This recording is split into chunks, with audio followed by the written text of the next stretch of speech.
did I start? I started in 1972. I read a book called Aerobics by Dr. Cooper, and it said there was a formula where you could predict if you're going to be in decent condition, and you would have to run 1 mile a day, 5 or 6 days a week, and you were in good condition. So I said, all right, a mile a day, I can do that. And I enjoyed it, loved it, had a great time with it. Did the points, did the miles, did everything. And about 4 years later, I'm still doing a mile a day, mile a day, mile a day. My sister, who was 2 years younger than me, said, why don't you bump it up, run 3 or 4? I said, 3? Are you crazy? 3 or 4 miles. So I tried 3 miles, and it was fun. I enjoyed it. Then she says, why don't you go 6? I ended up enjoying that too. So I bumped up my miles to, let's say, probably 30 a week, and I love it.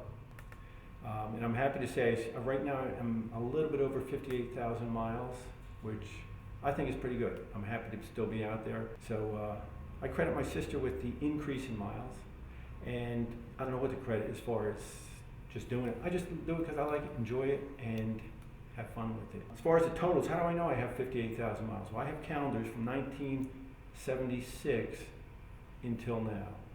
People think that's the weirdest thing. They don't think 58,000 miles is crazy. They think having calendars from 1976 is crazy, because I have them all in my closet. Piles about over a foot high.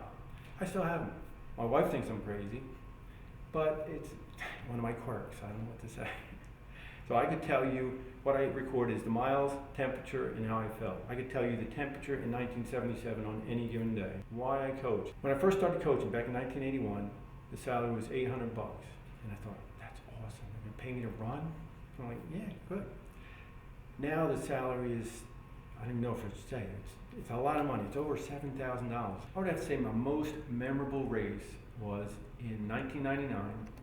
It was at Thompson Park against Metuchen. Metuchen had a 104 dual meet season record. They'd won 104 meets in a row. And here's us, South Plainfield. Nobody thinks twice about us. But that was a great year. We went there and we beat them by 1 point.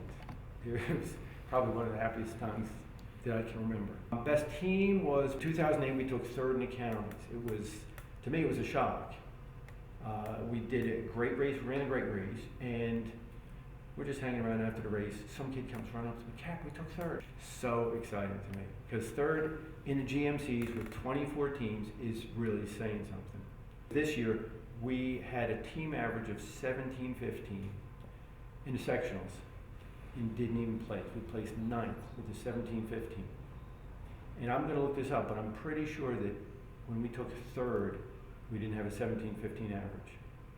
Just goes to show you the competition is always changing, evolving, getting better. Another thing that I should mention is a battle that I had with prostate cancer. I was 54 years old. I had been taking care of myself pretty good as far as I could tell. Getting the PSA test every year, and the last couple of 6 months readings were high. So they did all the stuff they're supposed to do, found out that it was cancer. They didn't know exactly how aggressive. I decided to be aggressive and just have the thing removed. Unfortunately, they got all the cancer out, and since then, which it's been 7 years, I'm cancer-free. Very happy to say that. And the worst part of that was having to not run for 6 weeks. In December of 2011, I was featured in Runner's World, and that was extremely cool, and I was very happy to be in there. Took a picture of the whole team, myself included, nice article, and Teddy Beerman was the student, former runner, who suggested that. Who inspires you is the name of the article. So he submits the article, and of course it has to be accepted, and apparently it was very well written. So they accepted his article, they sent Runner's World out here, took the photos, made the magazine. It was actually the first story, so it looks extremely cool. Over the past 33 years, I have incorporated this what you see right behind me. It's an award board that I get at a teacher's store, and it's actually very hard to come by. But I list the kids' names and put the daily miles. They run 6, I put a 6, and so on like that. They don't run, you get the slash. Slashes are not good.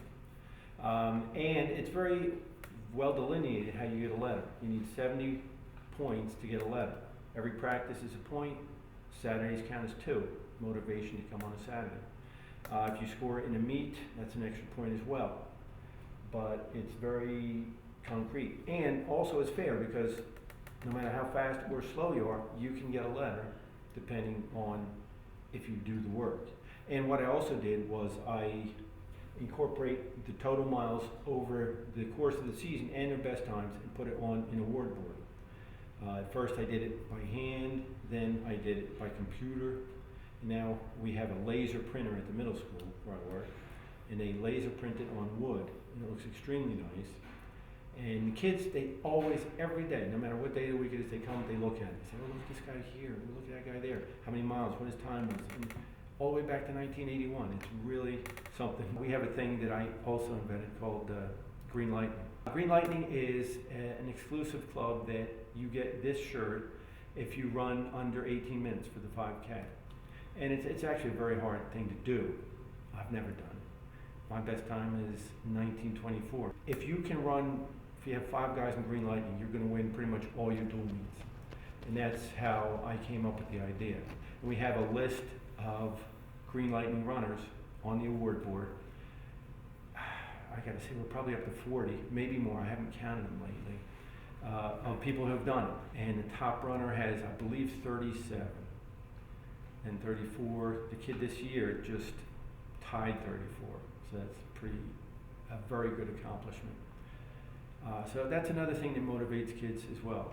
Even if they're never going to get Green Lightning, they always say, I'm going to get Green Lightning. So it's a good thing. Give them something to shoot for. I would have to say what I learned from coaching for 33 years is everybody's different. Everybody's got their own story. Everybody's got their thing. You know, everybody's got a different home life, home situation, background. And when they come here, it's just, you know, we're all a different family. We're all here together. We have fun. We do a common interest. We run. 99% of the kids, if they come out for 2 weeks, they're hooked for all 4 years. Can't remember ever a guy coming out for 1 year and then not coming out the next year. It's just that they can't wait till next year. The season is really a lot of fun. I enjoy running with these kids. They keep me young. Not that I keep up with them anymore, but it's fun to do.